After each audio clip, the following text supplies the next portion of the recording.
പഴയ കാര്യങ്ങളൊക്കെ പറഞ്ഞ് കുട്ടികളെ മോട്ടിവേറ്റ് ചെയ്യുകയാണെന്ന് ധരിക്കുന്ന ഒരുപാട് ആൾക്കാരെ ഞാൻ കണ്ടിട്ടുണ്ട്. പഴയ കാര്യങ്ങളെല്ലാം പറയുകയാണ്, അവരങ്ങനെയായിരുന്നു, ഇവരിങ്ങനെയായിരുന്നു, ഞാൻ പണ്ട് അങ്ങനെയായിരുന്നു, ഇങ്ങനെയൊക്കെ പറയുന്ന ധാരാളം ആൾക്കാരുണ്ട്. അപ്പം ഞാൻ ഓർമ്മ വരുന്നത് ഒരു കഥയാണ്. ഒരു ആത്മീയ ആചാര്യൻ, അദ്ദേഹം ഇങ്ങനെ ഒരു തിണ്ണയിലൂടെ ഇങ്ങനെ നടന്നു പോകുമ്പോൾ ആധുനിക കാലത്തെ കുറച്ച് കുട്ടികൾ അവിടെ നിന്ന് കളിക്കുകയാണ്. അപ്പോൾ അവരോട് ചോദിച്ചു, നിങ്ങൾ എന്ത് കളിയാണ് കളിക്കുന്നത്? അപ്പം കുട്ടികൾ പറഞ്ഞ്, ഞങ്ങൾ നുണ പറഞ്ഞ് കളിക്കുകയാണ്. അപ്പോൾ ആത്മീയ ആചാര്യന് രോഷം കൊണ്ടു. കാരണം ഈ നുണയാണോ പറയേണ്ടത്, എന്നാൽ സത്യം പറഞ്ഞ് പഠിക്കൂ കുട്ടികളെ എന്നൊക്കെ പറഞ്ഞിട്ട് അവരെ ഒരുപാട് ഉപദേശിക്കാൻ തുടങ്ങി. അപ്പോൾ നിങ്ങൾ ഇതെങ്ങനെയാണ് നിങ്ങൾ കളിക്കുന്നതെന്ന് ചോദിച്ചപ്പോൾ അവർ പറഞ്ഞു, ഏറ്റവും വലിയ നുണ പറയുന്ന ആളിന് ഞങ്ങൾ ഇവിടെ ഒരു ട്രോഫി വെച്ചിട്ടുണ്ട്, അത് കൊടുക്കുമെന്ന് പറഞ്ഞു. അപ്പം അങ്ങനെ ആ കളി വളരെ മോശമാണെന്ന്, ഇങ്ങനത്തെ കളികളൊന്നും നിങ്ങൾ കളിക്കരുതെന്ന്, ഇങ്ങനെയൊക്കെ കളിക്കുന്നത് തെറ്റാണെന്നും ഒക്കെ അദ്ദേഹം ഇങ്ങനെ വളരെയധികം അവരെ ഉപദേശിച്ചതിന് ശേഷം അവരോട് പറഞ്ഞത്, നിങ്ങളുടെയൊന്നും കാലത്ത് എൻ്റെ ചെറുപ്പകാലത്ത് ഞാനൊരു നുണ പോലും ജീവിതത്തിൽ പറഞ്ഞിട്ടില്ല എന്ന് അദ്ദേഹം അവരോട് പറഞ്ഞു. അന്നേരം തന്നെ അവർ ആ ട്രോഫി എടുത്ത് അദ്ദേഹത്തിന് കൊടുക്കുകയും ചെയ്തു. ഇതുപോലെയാണ് ഇന്നത്തെ പല ആൾക്കാരുടെ അവസ്ഥ. ഈ കുട്ടികളുടെ ഒരു ജനറേഷനെ മനസ്സിലാക്കാതെ പലപ്പോഴും നമ്മൾ അവരോട് പഴയ കാര്യങ്ങളൊക്കെ പറയാനായിട്ട് പോയിട്ട് യാതൊരു കാര്യങ്ങളുമില്ല. പുതിയ കുട്ടികൾ അനുഭവിക്കുന്ന ലോകം, അവർക്ക് നല്ല മാതൃകകളില്ല, അവർക്ക് വീട്ടിൽ പോലും പലപ്പോഴും സമയമുള്ള ആൾക്കാരില്ല, ബന്ധുമിത്രാദികളില്ല, നല്ല സുഹൃത്തുക്കളില്ല, കളിക്കാൻ സ്ഥലമില്ല, കളിക്കാൻ കൂട്ടുകാരില്ല. ഇങ്ങനെയൊക്കെയുള്ളൊരു ലോകത്ത് വിദ്യാഭ്യാസം എന്ന് പറയുന്ന മുഴുവൻ പഠിത്തവും റാങ്കും കാര്യങ്ങളും മാത്രം, ഒരുപാട് കമ്പാരിസൺ, ഒരുപാട് കോമ്പറ്റീഷൻ, ഇങ്ങനെയൊക്കെ വളർന്നു വരുന്ന തലമുറയോട് നമ്മൾ ഈ പഴയ കഥകൾ പറഞ്ഞിട്ട് വല്ല കാര്യമുണ്ടോ? എങ്ങനെയാണ് നമുക്ക് പുതിയ തലമുറയെ രൂപാന്തരപ്പെടുത്താൻ കഴിയുക? അതിനെക്കുറിച്ചാണ് ഈ വീഡിയോ സംസാരിക്കുന്നത്.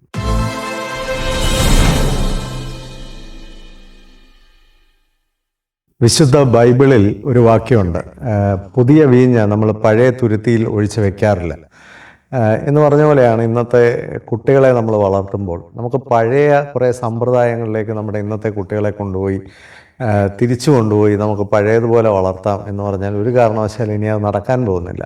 ലോകം മുമ്പോട്ടാണ് പോകുന്നത്, നമുക്ക് പുറകോട്ട് ഇനിയും ജീവിക്കാനായിട്ട് സാധിക്കില്ല. നമ്മൾ മുമ്പോട്ട് തന്നെ പോയേ പറ്റുള്ളൂ. ലോകത്തെല്ലാം മാറി വരുമ്പോൾ നമ്മുടെ സമ്പ്രദായങ്ങൾ, നമ്മുടെ രീതികളിലൊക്കെ ഒരുപാട് മാറ്റങ്ങൾ വരണം. എന്നാൽ തീർച്ചയായിട്ടും നമുക്ക് നല്ല മൂല്യങ്ങളെയും നല്ല സംസ്കാരത്തെയും ഒക്കെ പരമാവധി സംരക്ഷിച്ചും പരിരക്ഷിച്ചും കൊണ്ടുപോകാനും സാധിക്കണം. അത് വളരെ ആവശ്യവുമാണ്.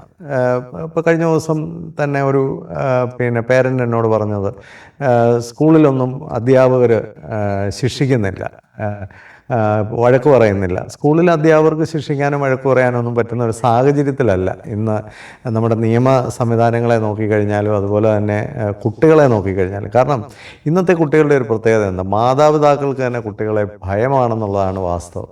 മാതാപിതാക്കൾക്ക് ഭയമായതുകൊണ്ട് അവർ തന്ത്രപരമായി സ്കൂളിൽ കൊണ്ടുപോയി അധ്യാപകരോട് പറയുന്നത്, നിങ്ങളെന്ത് വേണേലും പറഞ്ഞു, നിങ്ങളൊന്ന് കൈകാര്യം ചെയ്താൽ, അല്ലെങ്കിൽ നിങ്ങൾ അവനെ ഒന്ന് ഉപദേശിക്കുക എന്നാണ് പറഞ്ഞു കൊടുക്കുന്നത്. അവർക്ക് ചെയ്യാൻ പറ്റാത്ത കാര്യങ്ങളോട് അധ്യാപകരുടെ തലയിലോട്ട് വെച്ച് കെട്ടുകയാണ്. സ്വാഭാവികമായിട്ട് അത് വർക്ക് ചെയ്യാൻ പോകുന്നില്ല. പിന്നെ അധ്യാപകർ പലപ്പോഴും കുട്ടികളെ അങ്ങനെ ചെയ്യണം, വീട്ടിൽ നിങ്ങൾ ഇങ്ങനെ ചെയ്യണമെന്നൊക്കെ പറയുമ്പോൾ പഴയ കാലമല്ല. ഇപ്പം തന്നെ ഏത് സ്കൂളിൽ പഠിക്കണമെന്ന് പോലും തീരുമാനിക്കുന്നത് ഇപ്പോൾ ഒരു ടീനേജിലൊക്കെ വന്നു കഴിഞ്ഞാൽ കുട്ടികളാണ്. ട്യൂഷന് പോകണോ വേണ്ട എന്ന് തീരുമാനിക്കുന്നത് കുട്ടികളാണ്. എല്ലാ കാര്യങ്ങളിലും കുട്ടികൾക്ക് ഇന്ന് സ്വന്തമായ അഭിപ്രായങ്ങളും മറ്റുമുണ്ട്. അപ്പോൾ പേരൻസിനോട്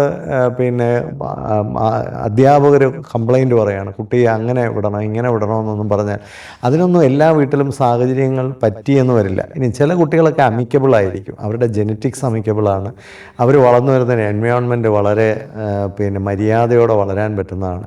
ചില കുട്ടികളുടെ ജെനറ്റിക്സ് പോലും ഒട്ടും ഒരു ആശ്വാസമുള്ളതായിരിക്കത്തില്ല. പലതരത്തിലുള്ള ഹൈപ്പർ ആക്ടിവിറ്റി, അതുപോലെ തന്നെ മെൻ്റൽ ഇഷ്യൂസ്, ഇമോഷണൽ ഇഷ്യൂസ് ഒക്കെ ഉള്ള കുട്ടികളുണ്ട്. അത്തരം സാഹചര്യങ്ങളിൽ നിന്നൊക്കെ വരുന്ന കുട്ടികളെ സംബന്ധിച്ച് നമുക്ക് അങ്ങോട്ടും ഇങ്ങോട്ടും ബ്ലെയിം ചെയ്തിട്ടൊന്നും കാര്യമില്ല. ഇവിടെ എനിക്ക് തോന്നുന്നത്, ഞാൻ പറഞ്ഞു വരുന്നൊരു കാര്യം എന്താണെന്ന് ചോദിച്ചാൽ, നമുക്കിനി പുറകോട്ട് എന്തായാലും പോകാൻ പറ്റില്ല. മുമ്പോട്ട് പോകാനുള്ള ഏറ്റവും നല്ല മാർഗ്ഗം എന്താണെന്ന് ചോദിച്ചാൽ, അധ്യാപകരും മാതാപിതാക്കളും പെർഫെക്റ്റായിട്ട് ബ്ലെൻഡ് ചെയ്ത് അല്ലെങ്കിൽ വളരെ പാർട്ട്ണർഷിപ്പോടുകൂടി പ്രവർത്തിക്കുക എന്നുള്ളതാണ്. അപ്പോൾ സ്കൂളും വീടും ഒരുമിച്ച് ചേരേണ്ട ഒരു കാലഘട്ടത്തിലേക്കാണ് നമ്മൾ നീങ്ങുന്നത്. കാരണം നല്ലൊരു പെർഫെക്റ്റ് അണ്ടർസ്റ്റാൻഡിങ് സ്കൂളും വീടും തമ്മിലുണ്ടായിരിക്കണം. ഒന്നാമത് മാതാപിതാക്കൾ അധ്യാപകരെ ബഹുമാനിക്കുകയും സ്കൂളിനെ റെസ്പെക്റ്റ് ചെയ്യുകയൊക്കെ ചെയ്യുന്ന, വിദ്യാഭ്യാസത്തെ റെസ്പെക്റ്റ് ചെയ്യുന്നവരായിരിക്കണം. അപ്പോൾ തന്നെ കുട്ടികൾക്ക് അതിനൊരു വിലയുണ്ടാകും. സ്കൂളെന്ന് പറയുന്നത് എന്തോ റെസ്പെക്റ്റുള്ളൊരു സാധനമാണ്, ടീച്ചേഴ്സ് എന്നൊക്കെ പറയുന്നത് എന്തോ ഒരു വലിയ ആൾക്കാരാണ് എന്നൊക്കെയുള്ള തോന്നൽ അവരിൽ ഉണ്ടാക്കണമെങ്കിൽ മാതാപിതാക്കൾ മാതാപിതാക്കളിൽ തന്നെ ആ മൂല്യം ബോധം ആദ്യം ഉണ്ടാകണം. അപ്പോൾ മാതാപിതാക്കളിൽ നിന്നാണ് കുട്ടികൾക്ക് നല്ല മൂല്യബോധം ഉണ്ടാകുന്നത്. അപ്പം മാതാപിതാക്കൾ ഏത് തരത്തിലാണ് വിദ്യാഭ്യാസത്തെ, സ്കൂളിനെ, അതുപോലെ തന്നെ ടീച്ചേഴ്സിനെയൊക്കെ കാണുന്നത്. പലപ്പോഴും ടീച്ചേഴ്സിൻ്റെ കുറ്റം മക്കളെ മടി വെച്ചുകൊണ്ട് തന്നെ പറയുന്ന മാതാപിതാക്കൾ കുറവല്ല. അപ്പം അതുപോലെ തന്നെ അധ്യാപകരും മാതാപിതാക്കളെ ഒരിക്കലും ശത്രുക്കളായിട്ടോ അല്ലെങ്കിൽ ഏതാണ്ട് കുഴപ്പക്കാരായിട്ടോ കാണാൻ ശ്രമിക്കരുത്. നമ്മുടെ കയ്യിൽ കുഞ്ഞുങ്ങളെ കൊണ്ട് തരുന്ന മാതാപിതാക്കളെന്ന് പറയുന്നത് നമ്മൾ ഏറ്റവും കൂടുതൽ റെസ്പെക്റ്റ് ചെയ്യേണ്ട ആൾക്കാരാണ്. അവരെ ബ്ലെയിം ചെയ്യുക എന്ന് പറയുന്നത് യാതൊരു തരത്തിലും ഗുണം ചെയ്യില്ല. ഈ ബ്ലെയിമിങ് കുറയ്ക്കാനായിട്ട് ചെയ്യാവുന്ന ഏറ്റവും നല്ലൊരു കാര്യം അധ്യാപകർക്കും മാതാപിതാക്കൾക്കും മികച്ച പരിശീലനം കൊടുക്കുക എന്നുള്ളത് മാത്രമാണ്. ഞാൻ പലപ്പോഴും ടീച്ചേഴ്സിനൊക്കെ ഒരുപാട് വർക്ക്ഷോപ്പുകൾ ചെയ്യുന്നതാണ്. അപ്പോൾ ടീച്ചേഴ്സ് എല്ലാം പറയുന്നത്, സാറേ ഞങ്ങൾക്ക് പേരൻസ് വലിയ പ്രശ്നമാണ്, പേരൻസ് അങ്ങനെ ചെയ്യുന്നില്ല ഇങ്ങനെ ചെയ്യുന്നില്ല. ഞാൻ അവരോട് ചോദിക്കുന്ന ഒരു ചോദ്യമാണ്, നിങ്ങളുടെ സ്കൂളിൽ മാതാപിതാക്കൾക്ക് ഒരു എഡ്യൂക്കേഷൻ സിസ്റ്റം ഉണ്ടോ? മാതാപിതാക്കളെയും കൂടെ എഡ്യൂക്കേറ്റ് ചെയ്ത് കൊണ്ടുപോകാൻ പറ്റുന്ന ഒരു പ്രോസസ്സ് അവിടെയുണ്ടോ?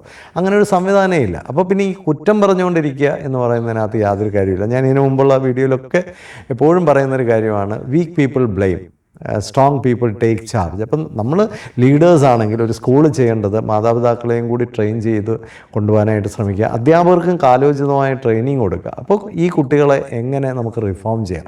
ഈ രണ്ട് കൂട്ടരും ഒരുമിച്ച് നിന്ന് സഹകരിച്ച് പ്രവർത്തിച്ചെങ്കിൽ മാത്രമേ ഇന്ന് കുട്ടികളിൽ ഒരു പോസിറ്റീവ് ഇമ്പാക്റ്റ് സൃഷ്ടിക്കാനായിട്ട് സാധിക്കുള്ളൂ. അപ്പോൾ കഴിഞ്ഞ ദിവസം ഒരു പേരൻ്റ് എന്നോട് പറഞ്ഞത്, ഞങ്ങളുടെയൊക്കെ കാലത്ത് ഒരു കോഴ്സ് പഠിക്കാൻ പോയി എന്തെങ്കിലും ഒരു പ്രശ്നം ഉണ്ടായിക്കഴിഞ്ഞാൽ ഞങ്ങൾ അതിനെയൊക്കെ ഫൈറ്റ് ചെയ്ത് മുന്നേറുമായിരുന്നു. നമ്മൾ മനസ്സിലാക്കേണ്ടത്, അന്നത്തെ കാലത്തെ കുട്ടികളെ വളർത്തുമ്പോൾ അവർക്കൊരു ഫൈറ്റിംഗ് സ്കില്ല് സ്വാഭാവികമായിട്ടും ഉണ്ടായിരുന്നു. കാരണം എല്ലാ കാര്യങ്ങളും സാധിച്ചു കൊടുത്തല്ല വളർത്തിയിരുന്നത്. ഒരുപാട് തോൽവികളും തിരിച്ചടികളും റിജക്ഷൻസും ഒക്കെ നേരിട്ടാണ് കുട്ടികൾ വളർന്നു വരുന്നത്. ഒരുപാട് തരത്തിലുള്ള ജോലികളിലൊക്കെ കുട്ടികൾ ഇടപെടണമായിരുന്നു. ഇന്ന് അങ്ങനെയൊന്നും വളരാത്ത, ഒരു ടെസ്റ്റ് ട്യൂബിനകത്ത് വളർത്തിയെടുക്കുന്ന അല്ലെങ്കിൽ ഒരു ബ്രോയിലർ ചിക്കനെ പോലെ വളർത്തിയെടുക്കുന്ന ഒരു കുട്ടി ഒരു സ്ഥലത്ത് ചെന്ന് അവിടെ ചിലപ്പോൾ ഫൈറ്റ് ചെയ്യാനൊന്നും പറ്റില്ല. ഫൈറ്റ് ചെയ്യാൻ കഴിവുണ്ടെങ്കിൽ ഫൈറ്റ് ചെയ്യട്ടെ, പക്ഷെ സ്ട്രഗിൾ ചെയ്യുക എന്ന് പറയുന്നത് ശരിയല്ല. ഞാൻ ആ കുട്ടിയെ നോക്കിയപ്പോൾ ആ കുട്ടി സ്ട്രഗിൾ ചെയ്യുകയാണ്. അപ്പോൾ സ്ട്രഗിൾ ചെയ്യുന്ന ഒരവസ്ഥയിൽ കുട്ടിയെ കൊണ്ട് എത്തിച്ചിട്ട് ഞങ്ങളൊക്കെ പണ്ട് ഫൈറ്റേഴ്സാണ് എന്ന് പറഞ്ഞതിനകത്ത് കാര്യമില്ല.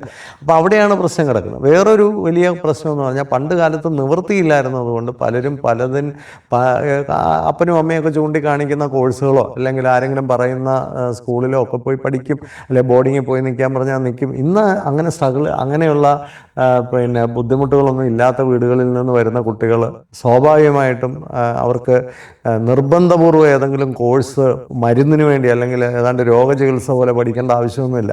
അവരെ സംബന്ധിച്ച് അവർക്ക് ഇഷ്ടപ്പെട്ട ഒരു കോഴ്സ് എടുത്ത് പഠിക്കാനും അതിലൂടെ ഒരു നല്ല ജീവിതമാർഗം നേടാനും ഒക്കെ അവർക്ക് കഴിയും. ഇന്നത്തെ കുട്ടികളെ നോക്കിക്കുക, അവർ ഒരു തരത്തിലുള്ള ഒരു ഡിഗ്നിറ്റിക്ക് മോശം വരുന്ന ഒരു കാര്യവുമായിട്ട് അവർ സഹകരിച്ച് നിന്നു എന്ന് വരില്ല. പണ്ട് കാലത്തൊക്കെ നമ്മളെ ചീത്ത വിളിച്ചാലും നമ്മളെ അടിച്ചാലും ആക്ഷേപിച്ചാലും ഒക്കെ നിവൃത്തികേട് കൊണ്ട് നമ്മൾ പലതുമായിട്ട് സഹകരിച്ച് നിന്നിട്ടുണ്ട്. ഇന്ന് ആ നിവൃത്തികേട് പല കുട്ടികൾക്കും ഇല്ല. അപ്പോൾ സ്വാഭാവികമായിട്ട് അവർ അതൊക്കെ സഹിച്ച് നിൽക്കണമെന്ന് പറഞ്ഞാൽ നടക്കില്ല. ഇത് തന്നെയാണ് വിവാഹ ജീവിതത്തിലും നടക്കുന്നത്. പണ്ട് കാലത്തൊക്കെ വിവാഹം കഴിച്ചു കഴിഞ്ഞാൽ എങ്ങനെയെങ്കിലുമൊക്കെ സഹിച്ച് അഡ്ജസ്റ്റ് ചെയ്ത് ഇങ്ങനെ കുടുംബജീവിതത്തിൽ എങ്ങനെയെങ്കിലുമൊക്കെ കഴിഞ്ഞുകൂടിയവരുണ്ട്. ഇന്ന് അങ്ങനെ കഴിഞ്ഞുകൂടേണ്ട കാര്യം പലർക്കും ഇല്ല. കാരണം ജീവിതകാലം മുഴുവൻ സഹിക്കാനൊന്നും അവർ തയ്യാറല്ല. അപ്പോൾ സ്വാഭാവികമായിട്ട് നമുക്ക് പഴയ കാര്യങ്ങളെ പറഞ്ഞുകൊണ്ട് ഇനിയും മുമ്പോട്ട് പോയിട്ട് കാര്യമില്ല. എനിക്കറിയാവുന്ന ഒരു ആളെന്നോട് പറഞ്ഞ ഒരു കഥയാണ്. ഒരു കുട്ടിയോട് പറയാണ്, ഞാൻ 15 കിലോമീറ്റർ എല്ലാ ദിവസവും നടന്നു പോയാണ് സ്കൂളിൽ പഠിച്ചത്. അപ്പോൾ കുട്ടിക്ക് അതിൽ നിന്ന് എന്താ മനസ്സിലാകുന്നത്? അവിടെയാണ് പ്രശ്നം. 15 കിലോമീറ്റർ നടന്നു പോയി പഠിച്ച ഒരു അച്ഛനാണ് എന്ന് പറയുമ്പോൾ കുട്ടി പറഞ്ഞത്, അന്ന് വണ്ടിയില്ലായിരുന്നായിരിക്കും, അതുകൊണ്ടായിരിക്കും നിങ്ങൾ 15 കിലോമീറ്റർ നടന്നു പോയിട്ടുള്ളത്. ഇന്ന് വണ്ടിയുണ്ട്, എല്ലാ സാഹചര്യങ്ങളും ഉണ്ട്, എല്ലാ സംവിധാനങ്ങളും ഉണ്ട്, എന്നിട്ട് ഇപ്പോഴും ഞങ്ങൾ നടക്കണമെന്ന് പറയുന്നത് അതൊരു സാഡിസമാണ് എന്ന് കുട്ടി പറയുമ്പോൾ സ്വാഭാവികമാണ്. അങ്ങനെ നമ്മൾ പഴയ കാര്യങ്ങൾ പറഞ്ഞിട്ട് കാര്യമില്ല. വേറൊരു അപ്പൻ പറഞ്ഞത്, ഞാൻ എൻ്റെ അപ്പൻ്റെ മുമ്പിലൊന്ന് എഴുന്നേറ്റ് മുമ്പിൽ പോയി നിന്നിട്ട് പോലും ഇല്ല. അച്ഛൻ്റെ മുമ്പിൽ നിൽക്കാൻ പോലും ഞങ്ങൾക്ക് പേടിയായിരുന്നു.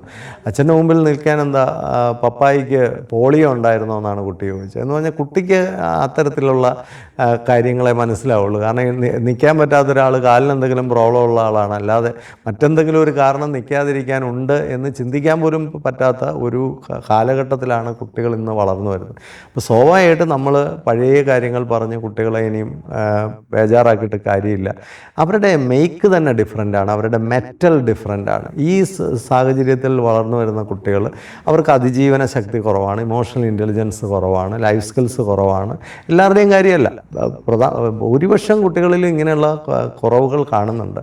അതുപോലെ തന്നെ അവർക്ക് ഏതെങ്കിലും ഒരു നെഗറ്റിവിറ്റിയോ ചലഞ്ചിനെയോ ഒക്കെ ഫേസ് ചെയ്യാനുള്ള കപ്പാസിറ്റിയും തോക്കാനുള്ള കഴിവ്, ഇതൊക്കെ സ്വാഭാവികമായിട്ട് അവർക്ക് കുറവാണ്. അങ്ങനെയുള്ള കുട്ടികളെ നമുക്ക് വലിയ മത്സരത്തിനൊക്കെ കൊണ്ടിറക്കുമ്പോൾ അവരവിടെ സ്ട്രഗിൾ ചെയ്യുകയാണ് ചെയ്യുന്നത്. ആ സ്ട്രഗിള് ഒരു ജീവിതത്തിന് ഒരു ഗുണവും ചെയ്യില്ല.